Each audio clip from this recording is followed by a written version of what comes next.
Përshëndetje miq, sot do t'ju tregoj një histori që prek shpirtin, historinë e një djali që nga inati dhe keqkuptimi nuk shkoi në varrimin e të atit, por vite më vonë mori një letër që ia ndryshoi gjithë jetën. Një histori për faljen, për pishmanin, për heshtjen që ndonjëherë vret më shumë se fjalët. Era frynte ngadala të pasdite vjeshte, kur Arjani, tashmë 36 vjeç, po mbyllte ditën në zyrën e tij të vogël në Tiranë. Punonte si ekonomist në një kompani ndërtimi, dhe jeta e tij duke e rregullt, e ftohtë, e qetë. Një qetësi që s'kishte asgjë të përbashkët me paqen e shpirtit. Në murin përballë tavolinës qëndronte një fotografi e vogël. Një burr me flokë të thinjur dhe sy të thellë blu. Ishte i ati, Petriti, ai që kishte vdekur 10 vjet më parë, dhe në varrimin e të cilit Arjani nuk kishte shkuar. Njerëzit i thon shpesh kohës se shëron gjithçka, por jo gjithmonë. Nganjëherë koha thjesht mbulon plagën me një lëkurë të re, dhe nën të vazhdon të rrjedh gjaku i fajit. Të nesërmen, ndërsa kthehej nga puna, gjeti një zarf të verdhë në kutinë postare. Emri i tij ishte shkruar me dorë, një dorë e njohur, por e harruar, për Arjan Petritin, lexoi, zëri i brendshëm i tha të mos e hapte. Kishte kaluar shumë kohë, shumë kujtime të hidhura ishin mbyllur me vështirësi, por diçka në atë shkrim i dridhi gishtat. Hapi zarfin. Brenda ishte një letër e palosur me kujdes dhe një copë letre tjetër, më e vjetër, e zverdhur nga koha. Leximi filloi ngadalë, me zemër që i rrihte fort. Biri i Arjan, nëse po lexon këtë letër, do të thotë se unë nuk jam më. Nuk po ta shkruaj për të kërkuar falje, por për të lënë një të vërtetë që duhet ta dish, pavarësisht se sa shumë mund të të lëndoj. Ti ke jetuar duke më urryer për diçka që kur nuk e bëra. Arjani ndaloi. Në sytë e tij u përplasën kujtimet, netët e zhurmshme në shtëpinë e fëmijërisë, britmat mes babait dhe nënës, sytë e mbyllur të tij, fëmijës që mbulonte veshët për të mos dëgjuar. Ai kujtonte qartë natën kur kishte dalë nga shtëpia në moshën 17 vjeçare. Pas një debati të egër me të atin, kishte thënë fjalë që ende i digjnin në gjuhë. Për mua ti je i vdekur, baba. Dhe vërtet, asnjëherë më nuk e kishte parë. Nëna e tij, Suzana, kishte vdekur 2 vite më vonë, dhe në çdo rast që përmendej Petriti, Arjani mbyllej në vetvete, duke thënë se ajo plagë është e mbyllur. Por asnjë plagë e shpirtit nuk mbyllet me forcë. Në letër Petriti vazhdonte. Kur u ndave nga shtëpia, mendova se koha do të kthente. Çdo ditë shikoja derën, çdo natë dëgjoja hapat që nuk vinin. Kam jetuar me shpresën se do të më falje, por e di që zemërimi yt lindi nga një pavërtet, nga diçka që të tha dikush për mua.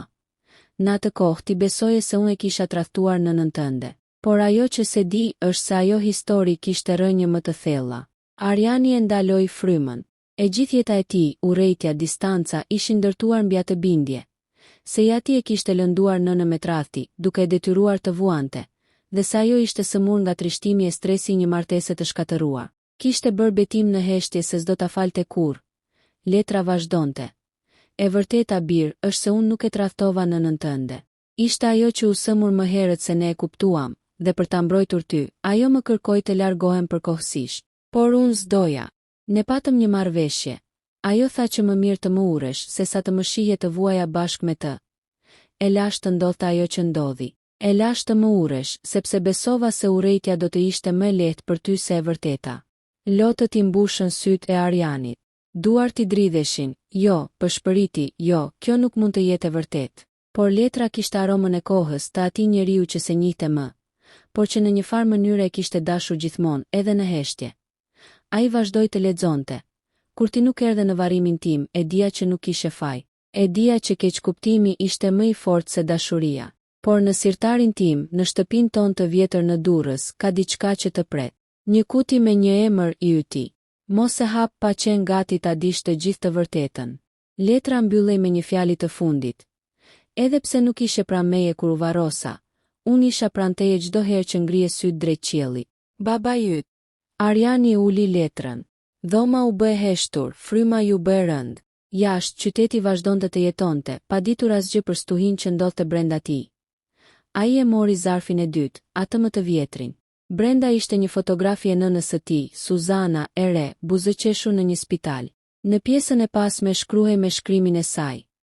Për Petritin dhe Arjanin dashuritë e mia. Ai e përqafoi fotografinë sikur të ishte ajo vetë. Zemra i rahu me dhimbje, me faj, me mall. Tani duhej të shkonte në Durrës, në shtëpinë që kishte premtuar se s'do ta shkelte më kurrë. Dita tjetër erdhi e zymt, me shi. Arjani mori makinën dhe u nis, rruga drejt Durrësit I dukej si një udhëtim në kujtime që kishte varrosur me dhunë. Në çdo kthes shihte hije të fëmijërisë. Rrugën ku kishte mësuar biçikletën, dyqanin ku ati kishte bler akullore, shkollën ku e kishte shoqëruar herën e fundit para se të zihej me të. Kur mbërriti, shtëpia ishte ende aty. Muret e vjetër, dritaret e zbehura, porta që kërciste si dikur. Ai u ndal përpara saj për disa minuta me frymë të mbërthyer. Jam gati, pëshpëriti, brenda gjithçka ishte si në kujtimet e tij. Një kombinim I pluhurit dhe aromës së kohës së kaluar. Në dhomën e babait, në një sirtar të vjetër, gjeti kutinë që përmendej në letër. Ishte e vogël, prej drurit të errët, me inicialet P të gdhendura sipër, ai e hapi me kujdes. Brenda kishte disa dokumente, disa letra të tjera dhe një kasetë të vjetër, audio. Në kapakun e saj ishte shkruar: "Dëgjoje kur të jesh gati ta falësh." Në atë moment, Ariani ndjeu se koha ishte ndalur. Në një anë të mendjes I thoshte vetes të mos e hapte, të mos thellonte plagën. Por një zë tjetër, më I butë, më njerëzor I përshpëriti. Ai priste këtë moment. E vendosi kasetën në një radio të vjetër që ende punonte. Zëri I babait shpërtheu I njohur I ngrohtë I lodhur. "Arjan, nëse po më dëgjon, ndoshta jam shumë vonë. Por dua të dish se çdo ditë e jetës sime, çdo frymë ka qenë për ty. Nuk isha baba perfekt, por kur nuk doja të humbisja. Ndonjëherë dashuria shfaqet në forma që duken si heshtje apo largim, por është dashuri gjithsesi." Ariani nuk mundi më. Ul në dysheme dhe shpërtheu në lot.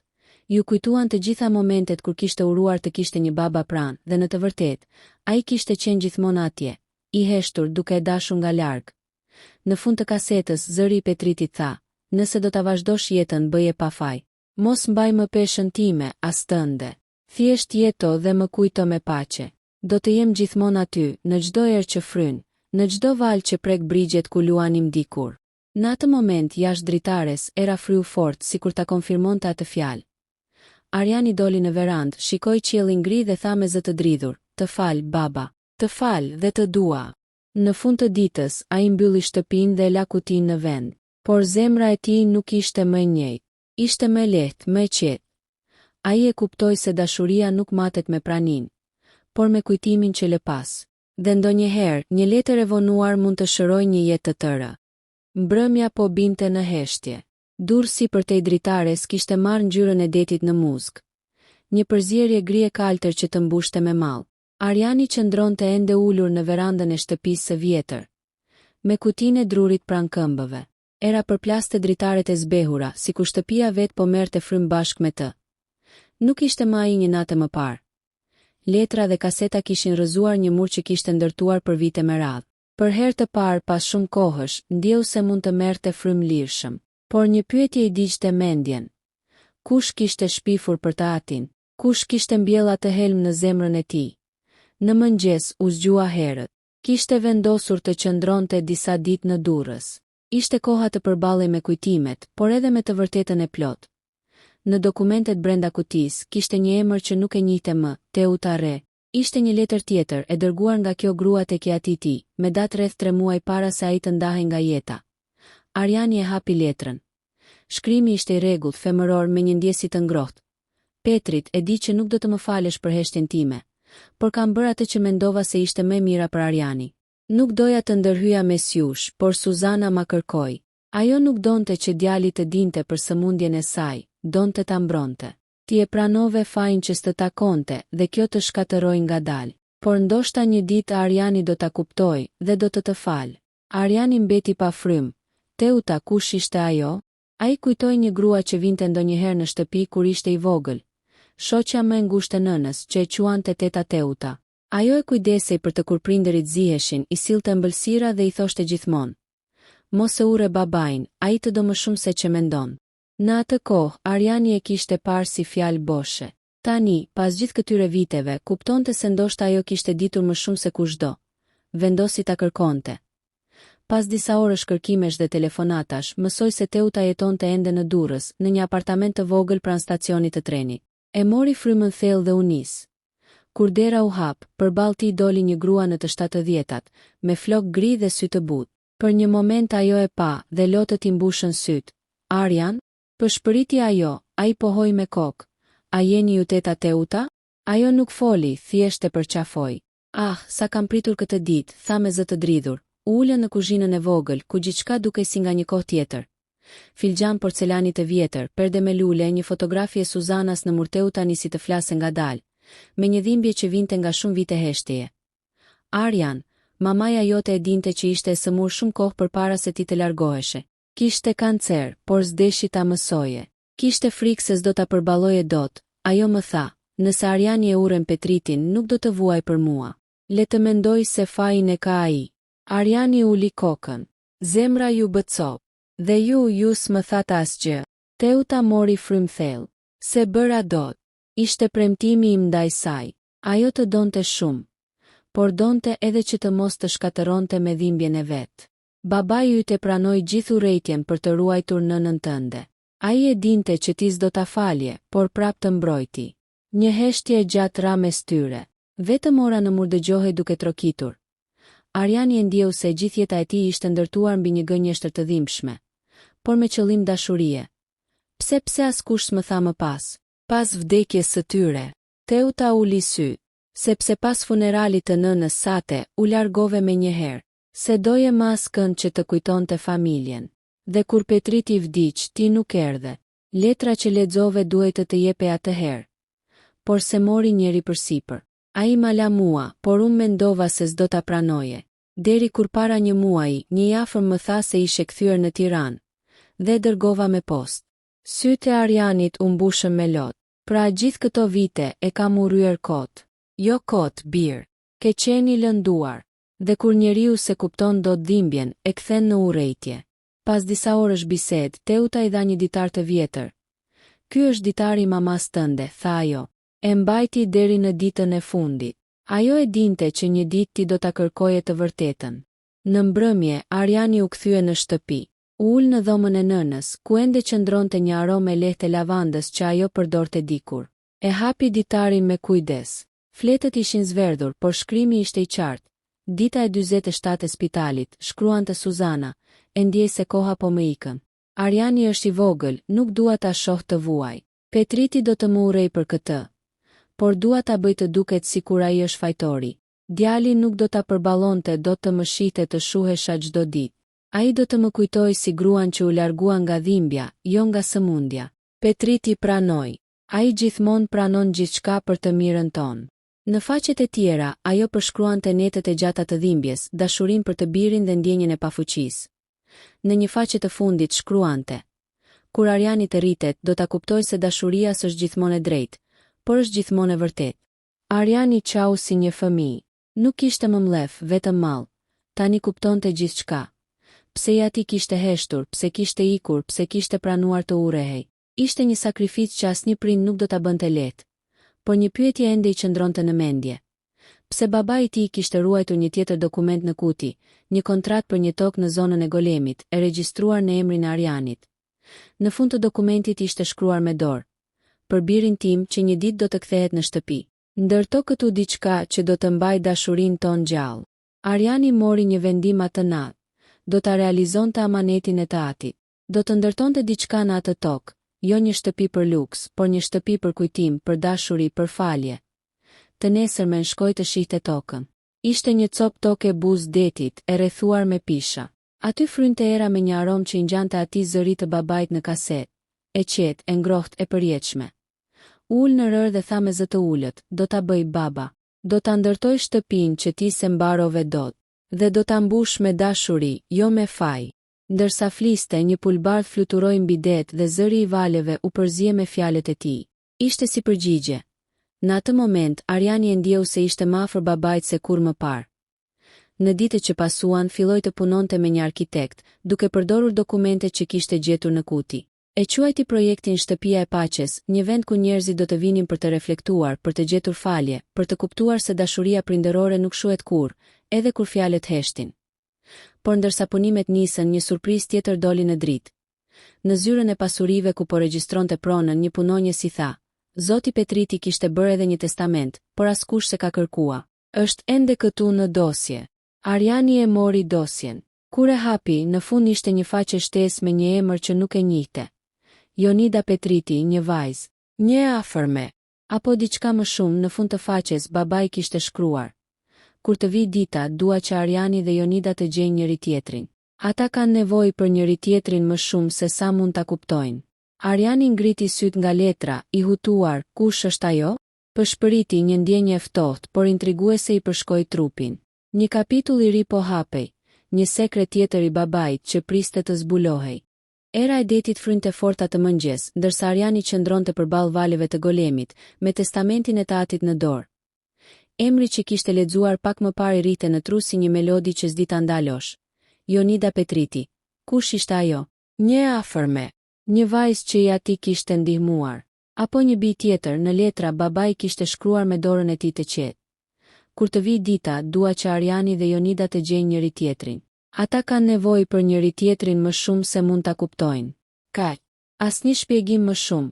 Ariani e ndjeu zemrën të rrihte fort. Pjesë e tij s'donte të besonte se ja ti mund të kishte pasur një vajzë tjetër. Por pjesa tjetër, ajo që sapo kishte mësuar të falte, donte ta kuptonte, jo ta gjykonte.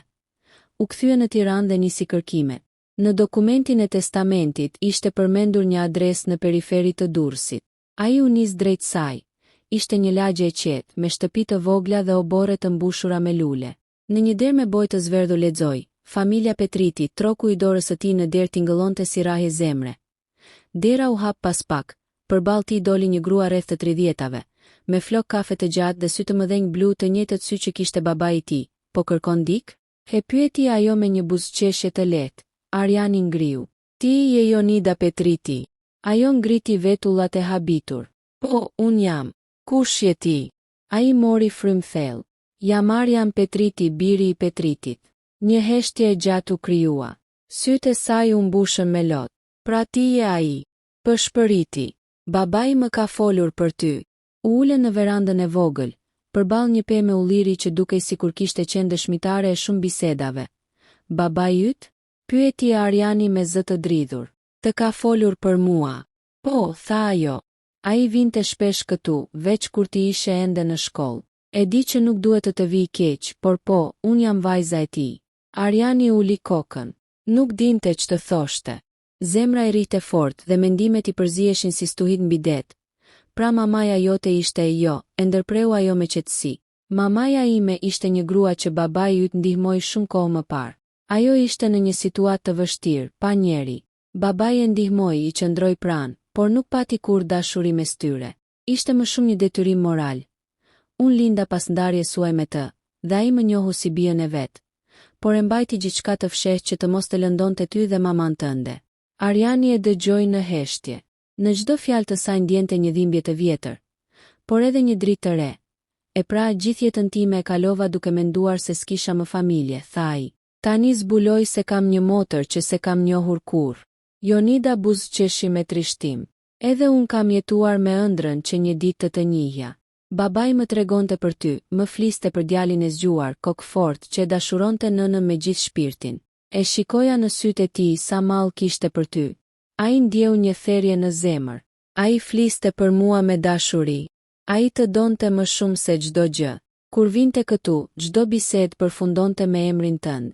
Më tregonte për ditët kur ishit bashk, për biçikletën e parë që të bleu, për mënyrën si qeshje kur të ngacmonte. Por çdo herë që e përmente, sytë i mbusheshin me lot. Më thoshte, nëse ndonjëherë më fal, do të ndihem sërish baba. Ariani e ndjeu mallin t'i zbriste në çdo qelizë. Dhe pse më la ta zbuloj kështu? Jonida ngriti shpatullat, sepse ndoshta vetëm pas faljes mund të kuptoje gjithçka. Ai e dinte që në zemrën tënde duhet të zbriste urrejtja, përpara se të zbuloje të tjerat. Pas disa orësh bisedë, ajo i tregoi diçka tjetër. Para se të vdiste, më la një letër për ty. Më tha, kur Ariani të vi, jepi këtë. Ajo u ngrit dhe solli një zarf të vogël të mbyllur me kujdes. Ariani e mori me duar që i dridheshin. Ishte po ai shkrim që tashmë njihte mirë, i qetë, i sakt, me një dashuri të përmbajtur. Biri im, nëse po e lexon këtë, atëherë di tashmë për Jonidën, e di që s'të kam tradhtuar. E di që çdo vendim që mora, e mora për ju të dy. Jonida lindi në një kohë kur jeta ime ishte bosh. Dhe ajo më mësoi se dashuria nuk ka faj. Ajo nuk zëvendësoi asnjëherë ty apo nënën tënde, por më riktheu aftësinë për të dashur përsëri jetën. Kam dashur që ju të njiheni, sepse e di që një ditë do t'ju duheni njëri tjetrit. Ti je forca, ajo është drita. Bashk mund të shëroni atë që unë dhe nëna jote s'mundëm do ta shëronim. Mos më kujto si një njeri me sekrete, por si një baba që u përpoq të bëhej ur mes dy botëve. Në fund të letrës, një fjali e fundit I bëri lotët të rridnin si lum. Kur të shikoni njëri tjetrin, do të shihni mua. Jonida I vendosi dorën në supë e lexova shumë herë këtë letër, tha ajo me zë të butë. Dhe gjithmonë e dija që një ditë do të vijë momenti. Ariani e shikoi gjatë, me sytë ende të lagur. Ishte e pabesueshme, një copë e babait jetonte përballë tij. Në fytyrën e saj shihte gjysmën e vetes që I kishte munguar gjithë jetën. Ndoshta është vonë, tha ai, por më mirë vonë se kurrë. Ajo buzëqeshi dhe I zgjati dorën. Mirë se erdhe, vëlla. Ai e përqafoi fort dhe për herë të parë pas shumë vitesh ndjeu se po mbushej me dritë. Ditët që pasuan ishin të mbushura me kujtime të ndara, me tregime që I plotësonin boshllëqet e njëri tjetrit. Ajo I tregonte për netët kur babai I vinte libra që dikur kishte lexuar me Arianin, për këngët që dëgjonte, për mënyrën si ruante çdo kujtim të vogël prej tij. E mbaj mend, tha Jonida një mbrëmje, se ai thoshte gjithmonë, nëse Ariani do ta kuptonte një ditë pse e bëra atë që bëra, do të më falte. Ariani mori frym thellë. E fal shumë më tepër se aq. Tani e di që dashuria ndonjëherë fshihet pas heshtjes, por nuk humbet kurrë. Së bashku vendosën të vazhdonin amanetin e babait, të ndërtonin shtëpinë e paqes. Jonida kishte njohuri për arkitekturë dhe e ndihmoi në projekt. Çdo mur që ngrihej, çdo tull që vendosej, ishte si një copë shërimi për ta. Në hyrje vendosën një pllak të gdhendur ku shkruhej: Për Petritin që na mësoi se falja është forma më e lartë e dashurisë. Në ditën e përfundimit të ndërtimit, të dy qëndruan përballë ndërtesës së re. Ajo ishte e thjeshtë, e bardhë, me dritare të mëdha dhe një verandë që shihte nga deti. E ndjen? Pyeti Jonida. Po, tha Ariani me një buzëqeshje të qetë. Sikur është këtu. Në atë moment një fllad I butë fryu përmes verandës dhe një gjethe e vogël u ngrit në ajër, për të ulur ngadalë pranë tyre. Ariani e mori në dorë dhe tha me zë të ulët: Faleminderit, baba, për gjithçka. Por historia s'kishte mbaruar ende. Një javë më vonë, ndërsa po vendoste sendet e fundit në shtëpinë e paqes, një I moshuar trokiti në derë. Po kërkoj Arian Petritin, tha ai, jam unë, u përgjigj Ariani, plaku I zgjati një zarf të vogël. Këtë mala Petriti shumë vite më parë. Tha që ta jepja kur të ndërtohej ajo shtëpia që ndëronte. Ariani e hapi. Brenda ishte një fotografi e babait me nënën dhe një fëmijë të vogël në mes, ai vetë, foshnjë. Në pjesën e pasme shkruhej: Familja jon nuk u nda kurrë. Vetëm u shpërnda në kohë për të bashkuar më vonë. Ai e vendosi fotografinë në murin kryesor të shtëpisë, përballë detit. Në atë moment kuptoi se kishte mbyllur rrethin. Kishte gjetur paqen, kishte gjetur faljen dhe mbi të gjitha kishte gjetur familjen. Ishte muaji mars kur Erioni, tashmë I vendosur në Durrës, mori një tjetër letër nga e njëjta dorë që e kishte tronditur muaj më parë. Nuk kishte as emër, as adresë. Vetëm shkrimi I njohur, I zymt, që I ngriti zemrën në fyt sapo e pa. U mbyll në dhomë, uli dritat dhe me duar që I dridheshin e hapi. Në fillim letra fillonte me të njëjtin ton. Nëse ke lexuar letrën e parë, tashmë e di që asgjë nuk është ashtu siç mendove. Por ka më shumë. Erioni u mbështet pas murit. Nuk donte më shumë. Donte të mbaronte aty. Por diçka brenda tij e shtynte ta lexonte deri në fund. Letra tregonte diçka që do ta ndryshonte përgjithmonë mënyrën si ai e shihte të kaluarën e tij. Babai yt nuk të la pas. Ai u largua për të shpëtuar nënën tënde, thuhej aty.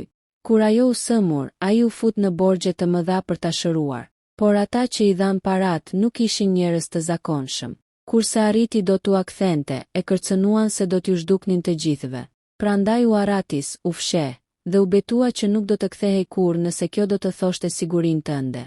Erioni ndaloi. Për pak qaste nuk frymoi. Ishte sikur dikush t'i kishte përmbysur gjithë jetën në një sekond. Për vite me radhë kishte urryer baban. E kishte mallkuar që e la, që s'u kthye, që se mori në telefon, që si dërgoi asnjë fjalë. Dhe tani kjo letër thoshte se ai kishte sakrifikuar gjithçka për ta mbrojtur. Në fund të letrës kishte një adresë shkruar me dorë. Shko në fshatin Guri I Zi. Aty, në shtëpinë e vjetër të dajës së nënës tënde. Do gjesh diçka që babai la për ty. Erioni se mendoi 2 herë. Të nesërmen mori makinën dhe u nis drejt veriut, drejt vendit që nuk e kishte dëgjuar kurrë më parë. Rruga ishte ngushtë, gjarpëruese, e mbushur me baltë dhe me erën e tokës së lagësht. Sa po hyri në fshat, ndjeu një ndjesi që nuk dinte ta shpjegonte, si mall I fjetur që ngrihej papritur në shpirt. Një plak që shiste moll në rrugë e njohu. Ti duhet të jesh djali I atij që quhej Bar Sokoli, apo jo? I tha me një buzëqeshje të lodhur. Po, tha Erioni me zë të dridhur. Si e dini, ai vinte këtu shpesh, por gjithmonë natën. S'linte askënd ta shihte. Vetëm linte letra, zarfa për një djalë që e donte më shumë se jetën. Plaka I dha qelsin e një shtëpie të vogël, të rënuar në fund të fshatit. E late unë për ditën kur djali I tij do të kthehej. Kur Erioni hyri brenda, gjithçka ishte mbuluar me pluhur.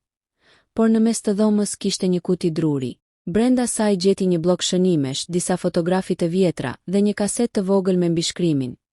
Për djalin tim, kur të jetë gati të më dëgjoj. Me zemrën që I rrihte si daulle, ai gjeti një aparat të vjetër, e vuri kasetën dhe shtypi plaj. Zëri që doli nga kaseta ishte I ngjirur, I thellë, por I njohur. Erion bir, nëse po më dëgjon, atëherë koha më në fund na bashkoi. Nuk pata guximin të përqafoj, sepse më duhej të zgjidhja mes jetës sate dhe krenarisë sime. Zgjodha ty. Dhe nëse ndonjëherë të thonë që s'të doja, dije që çdo frym që mora paty më vrau më shumë se vdekja. Erioni shpërtheu në lot. Për herë të parë në jetë, ndjeu se po qante jo nga urrejtja, por nga dashuria e vonuar. Në fund të kasetës, babai kishte lënë edhe një mesazh tjetër. Ka ende një letër që se ke lexuar. E lash në duart e dikujt që do të gjej vetë. Në momentin kur do jesh gati për të vërtetën e fundit. Mos më kërko, bir, por mos më haro. Erioni doli jashtë dhe për herë të parë pas shumë vitesh, shikoi qiellin me një ndjesi që se kishte ndjer kur më parë. Falje. Por në të njëjtën kohë, një pyetje re lindi në zemrën e tij. Kush ishte personi që I dërgonte letrat? Dhe çfarë tjetër fshihte e kaluara e babait të tij? Kaluan disa javë pas udhëtimit në gurin e zi. Erioni ende mbante kasetën si diçka të shenjtë. Çdo natë dëgjonte zërin e babait.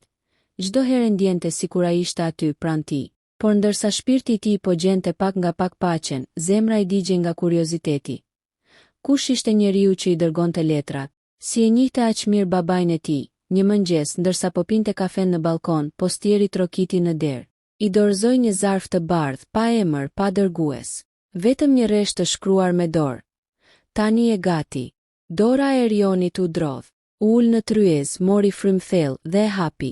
Brenda kishte një letër të gjatë, të shkruar me të njëjtin shkrim si të mëparshmet. Por këtë herë në fund të saj kishte një nënshkrim, me dashuri, Mira.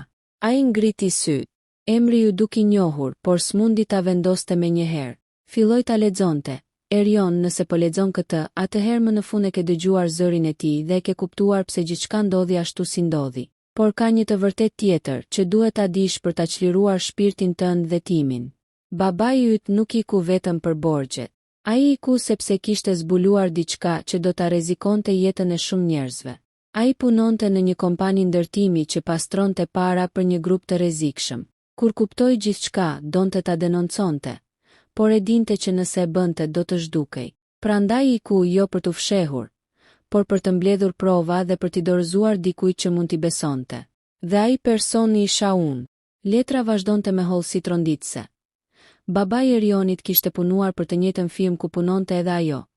Mira, një grua që atëherë kishte qenë bashkëpunëtore dhe shoqe e tij e ngushtë. Kur e kuptuan se firma po manipulonte kontratat dhe po grabiste fondet e një spitali ku trajtohej nëna e Erionit, vendosën të mblidhnin dokumente për ta zbuluar. Por një natë gjithçka mori fund, erdhën në shtëpinë e tij, shkruante Mira. Djegën çdo gjë. Ai arriti të ikte, por më kërkoi një gjë të vetme. Të mbaja në vëzhgim nga larg dhe të dërgoja letrat kur të vinte koha. Unë jam ajo që ti nisa, Erion. Kam qenë pranë teje më shumë se ç'mendon. Në fund kishte një rresht që I preu frymën. Nuk të thash kur kush jam me të vërtet. Jam shoqja e nënës tënde. Ajo më kërkoi të kujdesesha për ty kur babai u largua. Dhe unë e mbajta premtimin. Erioni e la letrën mbi tavolinë, I hutuar me sytë e lagur. Kujtoi një grua që e kishte parë disa herë gjatë jetës, një fqinje vjetër që gjithmonë e ndihmonte nënën, që e përshëndeste me ngrohtësi, që dikur I kishte dhuruar një shall në dimër. Ishte ajo. Ishte Mira. Ai mori me njëherë makinën dhe shkoi në qytetin ku e dinte që ajo jetonte. Kur trokiti në derë, doli një grua rreth të 60-tave me flokë të thinjur dhe sy që I shkëlqenin si të dikurshëm. Erion, tha ajo me zërin që I dridhej. Ju më dërguat letrat, ajo pohoi me kokë, po. Babai yt ma la këtë barë dhe e mbajta për 20 vjet. Ai më tha se kur të ishe gati të falje, vetëm atëherë duhet të tregoja gjithçka. Erioni ra në gjunjë para saj dhe shpërtheu në lot. Pse nuk më thatë më herët? Pse më latë të urreja babain, sepse urrejtja jote të mbajti gjallë, birë. Po ta kishe ditur të vërtetën, do ta kishe kërkuar, dhe do të kishe humbur si ai ata u përqafuan gjatë. Në sytë e tyre u bashkuan dyje që kishin mbajtur të njëjtin sekret, një për ta ruajtur, tjetri për ta zbuluar. Para se të ndahej, Mira i dha një zarf të fundit. Kjo është letra që babai yt më tha ta ruaj për në fund. Vetëm ti mund ta lexosh. Erioni e hapi aty në prag të derës. Brenda kishte një letër të shkurtër, e shkruar me dorë nga bardhi. Bir, nëse po lexon këtë, do të thotë se ke gjetur paqen. Mos e kërko më të kaluarën. Jeto për nënën tënde, për veten tënde dhe për të gjitha netët që humbëm bashk. Unë jam në çdo frymë që merr, në çdo diell që lind. Dhe kur të vi dita jote e fundit, mos qaj. Thjesht thuaj, e fal baban tim. Në atë moment dielli po perëndonte. Erioni e mbylli letrën, e futi në xhep dhe u kthye drejt detit. Ndjeu një peshë që u largua nga shpirti i tij. Për herë të parë, ai nuk ndjeu boshëllëk. Ndjeu dritë, në horizont dallgët përplaseshin butë, si një zë që pëshpëriste. Të dua, bir. Dhe në atë moment, Erioni e kuptoi, disa ndarje nuk janë kur fundi. Janë fillimi një dashurie që as vdekja nuk mund ta shlyejë.